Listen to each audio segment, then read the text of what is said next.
నమః. హరి ఓం. శుక్లాంబరధరం విష్ణుం శశివర్ణం చతుర్భుజం ప్రసన్నవదనం ధ్యాయేత్ సర్వవిఘ్నోపశాంతయే. వాగర్ధావివ సంపృక్తౌ వాగర్ధ ప్రతిపత్తయే జగతః పితరౌ వందే పార్వతీ పరమేశ్వరౌ. అందరికీ క్రోధినామ సంవత్సర ఉగాది శుభాకాంక్షలు. ఈ సంవత్సరం ప్రతి ఒక్కరికి కూడా ఆయురారోగ్య ఐశ్వర్యాలు కలిగి శుభప్రదంగా ఉండాలని ఆ పరమేశ్వరుని ప్రార్థిస్తూ, మేషాది ద్వాదశ రాశుల వారికి ఈ సంవత్సరం ఎలాగ ఉండబోతోంది, ఏ రంగం వారికి బాగుంటుంది, ఏ రంగం వారు మంచి అభివృద్ధిలో ఉంటారు, అలాగే ఈ సంవత్సరం ఎటువంటి లాభ నష్టాలు ఉండబోతున్నాయి, గత సంవత్సరం కంటే ఈ సంవత్సరం ఎదుగుదల ఉంటుందా లేదా అనేటువంటిది ఈ వీడియోలో తెలుసుకుందాం. సింహరాశి ఫలితాలు. మీ జన్మ నక్షత్రం మఖ 1, 2, 3, 4 పాదాలు కానీ, పుబ్బ 1, 2, 3, 4 పాదాలు కానీ, ఉత్తర 1వ పాదం అయినట్లయితే మీ జన్మరాశి సింహరాశి అవుతుంది. ఈ సింహరాశి వారికి ఈ సంవత్సరం ధన కుటుంబకారకుడైనటువంటి గురుడు దశమస్థానమందు, అలాగే రాహువు అష్టమ స్థానమందు ఉండటం చేత ఈ సంవత్సరం అంతా కూడా పోరాట రకమైనటువంటి జీవితాన్ని అనుభవిస్తారు. అలాగే శారీరకంగా మానసికంగా కూడా కృంగతీస్తారు. అవమానాలు అలాగే అపనందులు కలగడానికి అవకాశం ఉంది. ఇక మీకు రావాల్సిన సొమ్ము ఆలస్యం అవుతుంది, కానీ మీరు కట్టవలసినటువంటి రుణాలు మాత్రం తీర్చక తప్పదు. ఇక ఎలాంటి మంచి పనులు చేద్దామనుకున్నా కూడా ఏదో ఒక లోపం ఏర్పడుతుంది.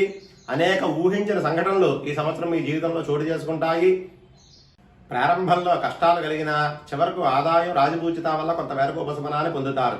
బంధుమిత్రుల సహాయ సహకారాలు లభిస్తాయి.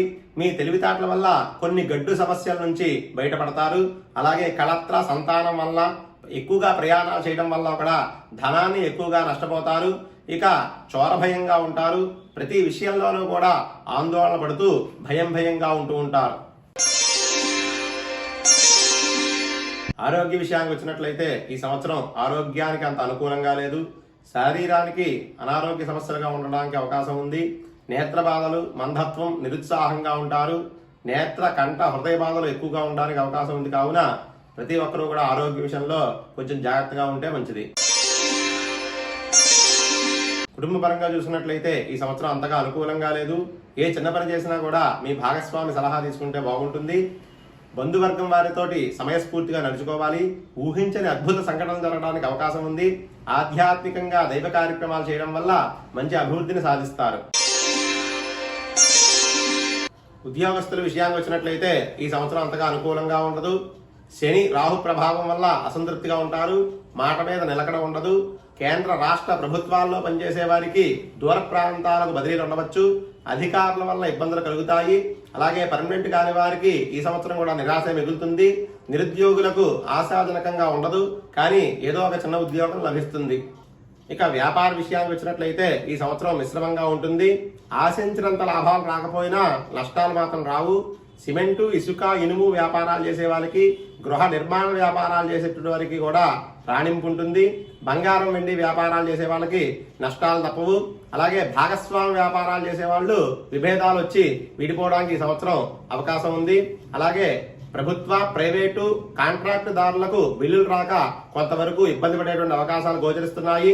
ఇక రియల్ ఎస్టేట్ వాళ్ళకి, అలాగే గృహ నిర్మాణ రంగం వారికి కూడా చాలా మంచి అవకాశాలు కనబడుతున్నాయి.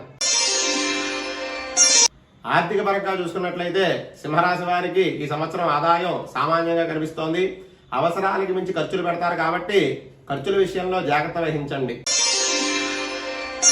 ఇక వ్యవసాయ విషయానికి వచ్చినట్లయితే ఈ సంవత్సరం వ్యవసాయదారులకి మొదటి పంట కంటే రెండో పంట బాగా కలిసి వస్తుంది. కొత్త రుణాలు చేయవలసిన అవసరం వస్తుంది. కౌలుదారులు కొంచెం ఇబ్బంది పడతారు, కావున కొంచెం జాగ్రత్త వహించండి. రాజకీయ పరంగా చూసినట్లయితే సింహరాశి వారికి గడ్డు కాలంగా ఉంటుంది. రాహుబలం లేని కారణంగా నిందారోపణలు వస్తాయి. ప్రజల్లో అసంతృప్తి, అధిష్టానంలో కూడా ఇబ్బందులు కలుగుతాయి. ధనం ఎక్కువగా ఖర్చు చేస్తారు. ఉన్న పదవులు కూడా పోయేటువంటి అవకాశాలు కనబడుతున్నాయి. మీరు నమ్మిన వారే మిమ్మల్ని దగా చేసేటువంటి ప్రయత్నాలు చేస్తారు కాబట్టి కొంచెం జాగ్రత్తగా ఉండటం చాలా మంచిది. విదేశీయాన విషయానికి వచ్చినట్లయితే ఈ సంవత్సరం అంతగా అనుకూలంగా లేదు. అలాగే వీసాలు కూడా ఆలస్యం అవడానికి అవకాశం ఉంది. మొత్తం మీద ఈ సింహరాశి వారికి, స్త్రీలకి పురుషులకి కూడా గ్రహ సంచారం వల్ల ఈ సంవత్సరం సామాన్యమైన పరిస్థితులు గోచరిస్తున్నాయి. అన్ని రంగముల వారికి కూడా స్వల్పమైన ఇబ్బందులు తప్పవు. మీ శక్తి సామర్థ్యాలకి, తెలివితేటలకి, ధైర్య సాహసాలు కూడా ఫలిస్తాయి. అలాగే ప్రతి చిన్న విషయాన్ని కూడా ఆలోచన చేసుకోండి. ప్రతిరోజు కూడా దైవారాధన, గుడికి వెళ్ళడం లాంటి పనులు చేయడం వల్ల అంతా అనుకూలిస్తుంది. పరమేశ్వరార్పణమస్తు. స్వస్తి.